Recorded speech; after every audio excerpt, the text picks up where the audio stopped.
Hello, Andy here, and I've got a new series for you.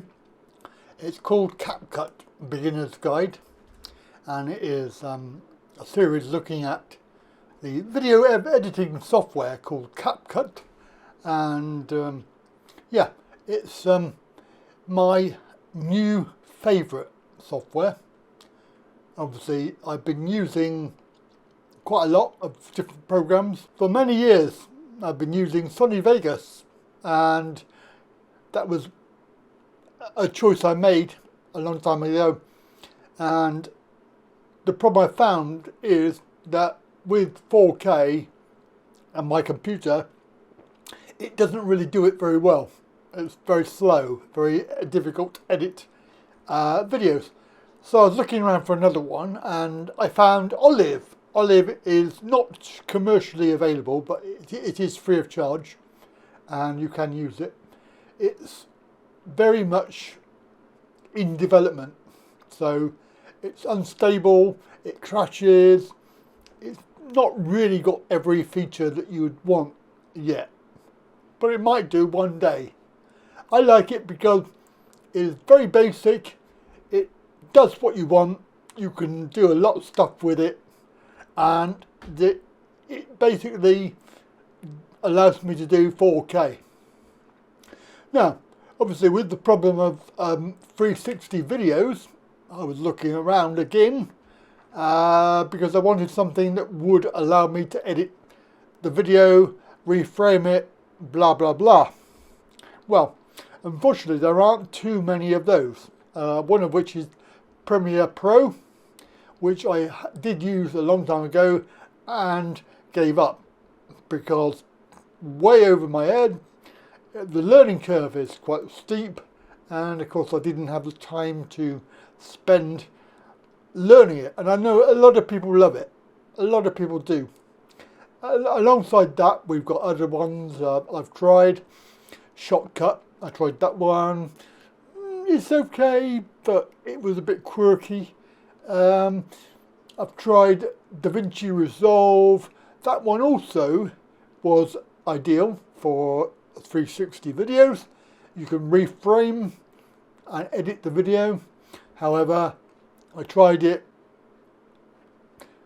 Just really impossible for me to learn that, and also very quickly start to edit videos because it's too far complicated.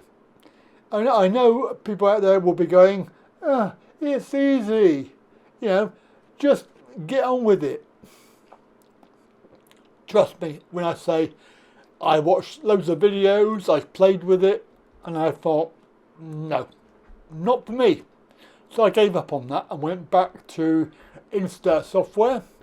But that again is not brilliant. I mean, it allows you to edit the actual reframe the video, but to edit the video, you have to have another piece of software. Stupid, really. However, version 5 now allows you to edit the video in a very basic manner. I'm not going to use it because it's even worse than Olive for stuff that you can use. And you get one track in it, and that's it. Generally, I would use probably 4 or 5 tracks, maybe more. So having one track, just pointless really. So what I will do is I will reframe and then export out and then load it into another program. Luckily for me, we've got Capcut, yay! And it works really well. I mean, I've just done a 3-part series, and it works brilliantly. I didn't look at any of the tutorial videos. I didn't look at any of the help things that you've got. I didn't look at any of that. And that is my idea of a good piece of software, that you can just load it up, use it, and get what you want without any hassle. And I think it's wonderful that you can do that. And I would give it 100% backing. But there are a couple of quirks with it which I'm not happy about. Quirks that I found out when I'm using it. and I don't know if it's me or the software or whether it's something that they haven't done, but these things are really annoying. Trust me, they are really annoying, because in Vegas you don't have that problem. It's not, you can't recreate it. Right, anyway, so where do you go for this wonderful piece of software? Well, it's very simple. You can go over to Capcut.com, where you can download this for free. So it's all free of charge. If you want to use the extras, then you have to pay. It's a fee. So if you want pro features, there is a fee. But then you have that with DaVinci Resolve as well. But there is a lot of stuff in DaVinci that you can use without paying. But this one is absolutely brilliant. Now, download for Windows, Mac, or you can have download for your mobile. There's obviously 3 ways that you can do it. Number 1, mobile. Number 2, computer.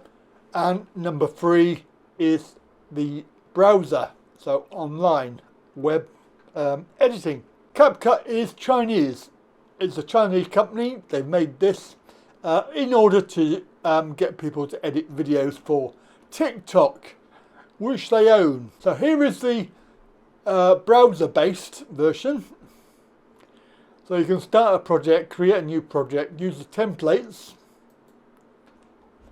Not that I will, because they're all nothing to do with my way of working. And of course, the idea here is that you create an account with your details. You can also then view your profile. You have a light and a dark mode in this web browser, but there's no light mode in the actual desktop version, which is really annoying. I prefer the light mode like this, but you can't have it, so unfortunately. Now, if you want to get the benefit, then you can do upgrade. It is quite expensive. I mean, $10.99 a month is basically a lot of money to be paying for a piece of software that you don't keep and you may not use every day. Well, I mean, I probably will, but you know, if you're going to do it, I would do the yearly. Well, but even that is £99.99 for a year. Unfortunately, that would be looking at maybe just under £2 a week, which I suppose is not too bad. I mean, most of this software that you can get is all on subscription nowadays anyway. I don't agree with paying that, because you're forever paying. You never own it. And what happens when you stop paying? So all of these are like you would design them for TikTok, I think. Because it is integrated, I mean, obviously with the owners being TikTok creators, well, you wouldn't really expect anything else, would you? So Capcut on the desktop there, so we're going to load it up, and this is what you see when you load. You see this minimized screen, which I don't like, and of course it's a dark theme as well, and there is no way to change that. So in the settings we have this here, we can do that, and you can see here you can put the save to. This is your position where you're saving the actual information. I should really change that from the C drive, because there's limited space and some of these files are quite large. Downloading to my cloud position, when you do that, and the cache, which I've set to delete the cache every 30 days, and the cache size is 1 gig at the moment. You can also upload so when you've finished your export, it will automatically do it for you. At the moment, when you finish, it asks you. We'll have a look at one of the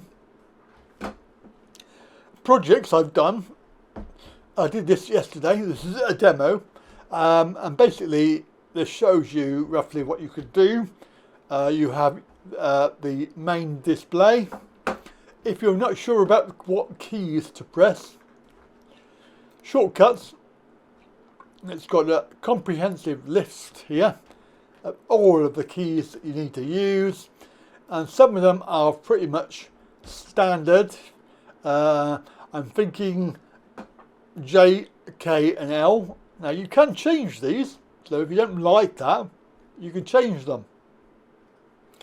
But JKL is standard, so that's play, stop and go in reverse. You can also use the space bar to start and stop video. So zooming in is quite a challenge. You can do it Control Plus, or you can use the scroll wheel on your mouse.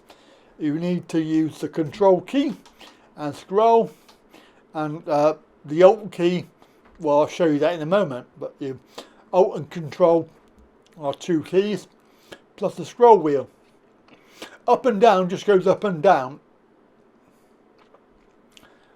and of course there are many keys. So the player we have, which is where the video plays here. You can see there's some keys there, which may be useful. The basic format, these are the usual ones. The Control C, Control X, Control V. These are all Windows control keys. Backspace, undo, Control Z. Yeah, so pretty much the standard.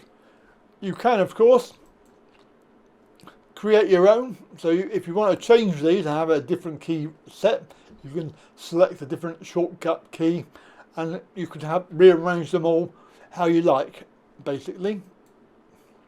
But the main display, this is the timeline, and if you use Alt and the scroll key, you'll go left and right there. If you go for the Control key and scroll, you'll zoom in to the actual timeline.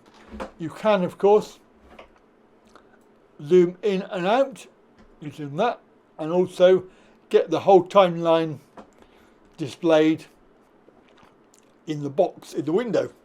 Right, so there's a menu at the top and a big menu up the top there, which gives you the usual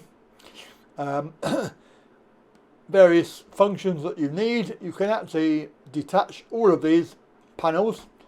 So I presume what you could do is you could put the player, make it large, put it on another screen, on another window, have it bigger.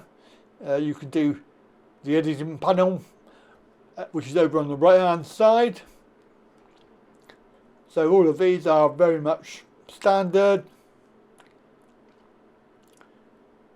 settings, and back to home page goes back to the front page that we were on just now. So that's that. This is your media bin that you drag and drop into, and a very nice feature is it tells you that if you've used it or not on the timeline, which is quite useful. So if you have one that hasn't got it on there, you know you haven't used it yet. So maybe you could remove it, save space. It does take up a lot of room. So all of these tracks, all of these items are on the timeline. So we have a little play and see what's what, and you can see what I did.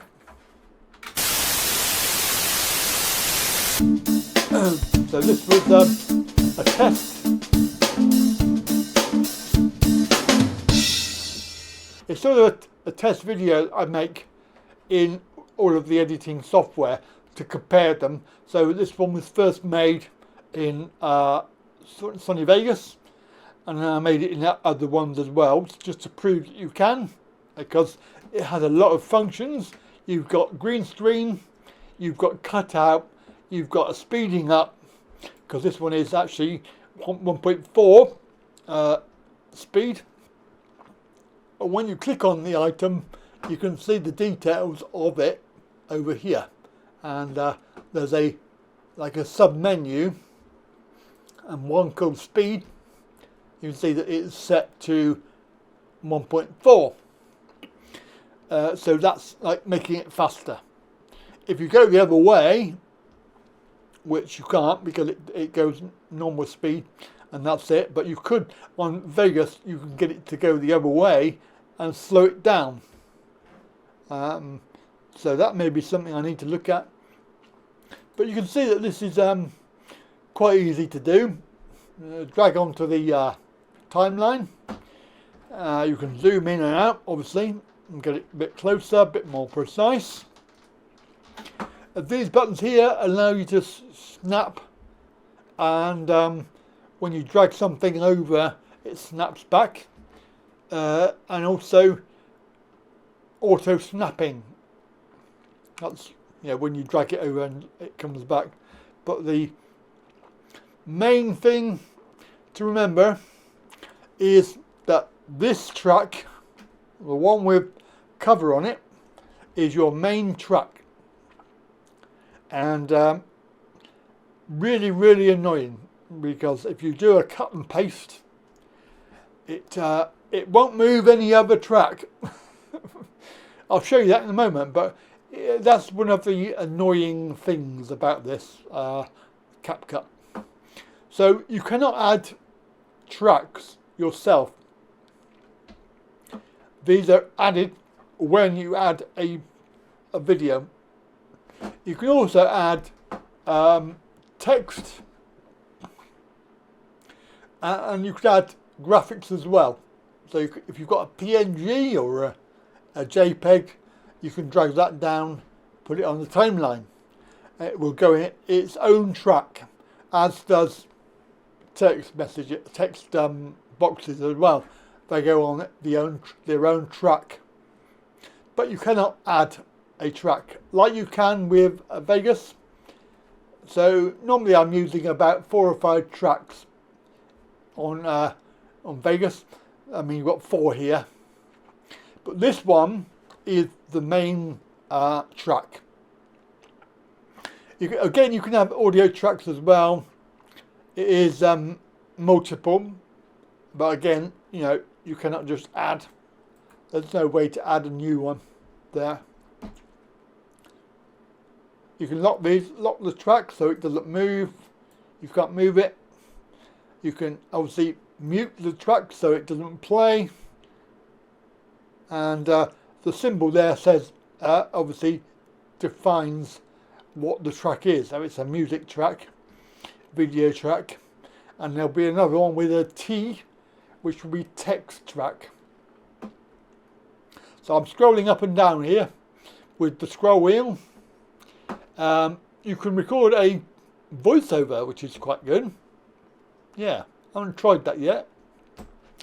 Any thing that you're going to do, like with an audio track here, anything on the timeline that you click on has all of the basic information over here in this box. So, for example, the volume, you can fade in, fade out. That's quite useful. There are some obviously pro features. You can do lots of things with music, which I watched a video on that. That was really interesting. So, but it is a pro feature. If you had a music track, you could either keep the vocal or keep the music, or remove it rather. You know, so you either end up with a karaoke, or you end up with words. So that's really good, but that one is paid for. This one's quite useful, that if you had a music audio track, say from your camera, and I've had that before with a problem with the microphone, and I end up with left track only. This one allows you to equalize left with right, or right with left, so the track is not one-sided, which I find is brilliant because that is very, very useful. A lot of these editing programs, they don't have that. Certainly, the problem is, let's have this one here. This is audio visual. So we got the video and the audio, which is static. Unfortunately, the audio is tiny, and there's no. This is another problem with Capcut. There's no way to make that track higher, bigger. So you end up with, you can't really see the audio. There is a way, which I'll show you at some point, but for now, if you're just doing it this way, you're going to have a problem with visually seeing the audio peaks. You can change the volume on that over here. So, you know, it's okay. We can do that. Audio. And the volume here is -8 at the moment. But the rest of it, like having a visual audio track, is annoying. On Sony Vegas, it's separate. There's audio track with the video track, like this. So that would be video, that would be audio, and they would be linked together using the, so if we have that one there, and this one here, and right click, you can group. So now, when you move that, yeah, they move together.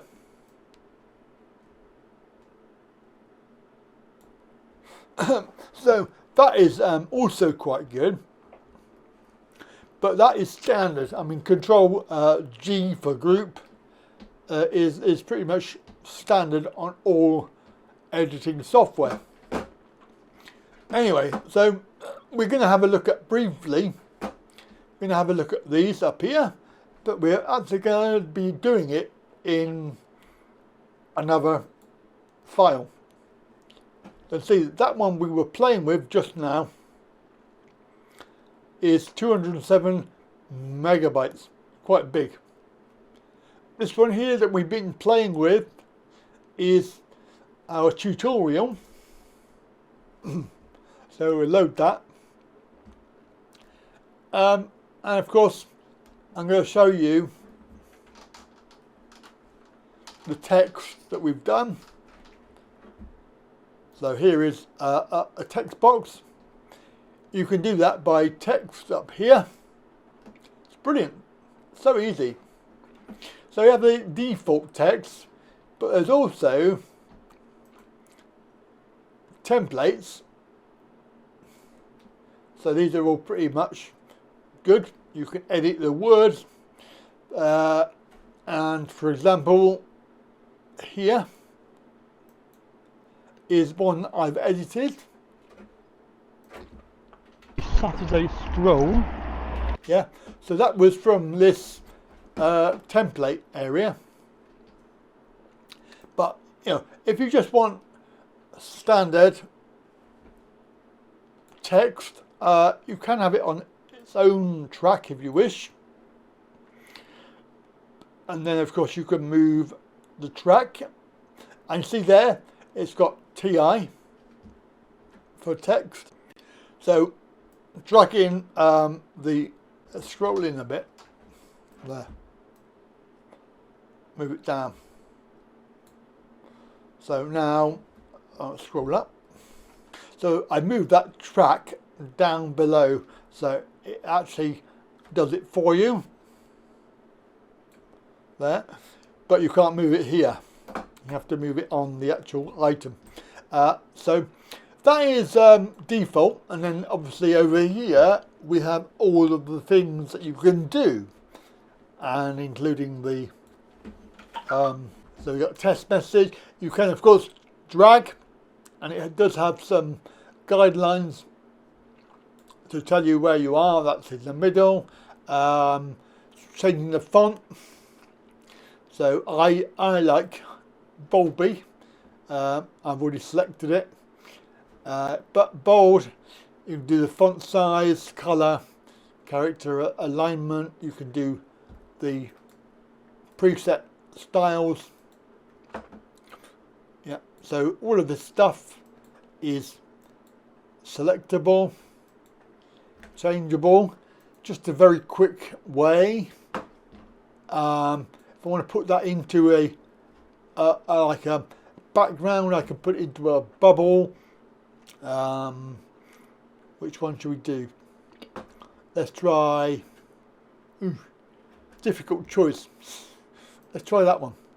There, like that. So, you know, you can do some really good stuff. Obviously, resizing. There, like that. On the screen. And then, of course, when you click it, it's on double yellow, and I can park there for 3 hours. In. Compared to, if you want it a bit longer, you can drag it along. To make it a bit longer. Normally park, which is there. You can do animation on it. I don't know. I've not really looked into any of this yet, but you can see there's lots of options. Slide up, leap. Ooh, that one's good. Oh no, it's Pro. All the good ones are all paid for. Could do that one. Double yellow. Yeah, there you go. Double yellow. Like that. Double yellow. That's quite good. I like that.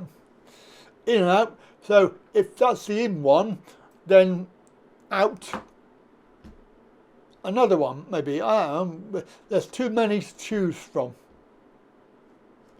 But you could do that if you want. Presume that you could do lots of other things using keyframes. You can keyframe movement, animation, lots of different things. Here, stroke is the actual white bit around the outside. Background, glowing. The one thing I don't like about this is scrolling. When you touch it, can go quite a long way down. I believe that there is an option somewhere that you can turn off, make it go only one line at a time. Shadow, it's quite nice. I like that. I've used that a bit earlier. I like that. That's quite nice. I'll leave that there. And you can save it as a preset. So we've got one coming in. Double yellows, and I can park there for 3 hours. And compared then, to where I normally park, which is boom, for an hour. I like that. Well, it's pretty good. I like that.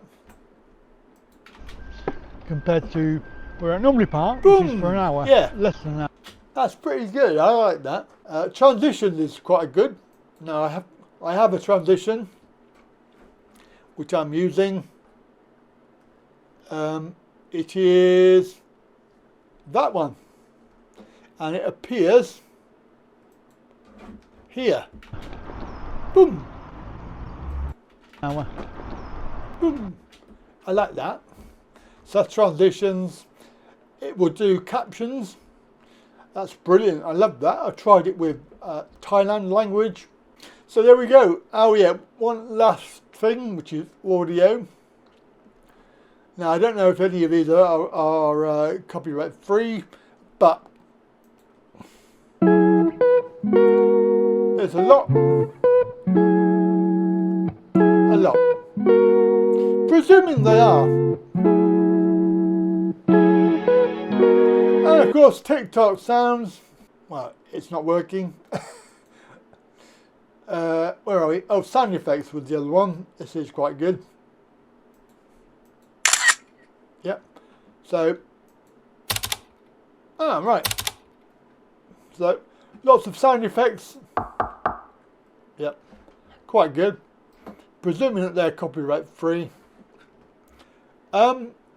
And that is it. That's the environment. So hope that was useful for you. And of course, that is the end of part 1. Come back again for part 2. See you soon.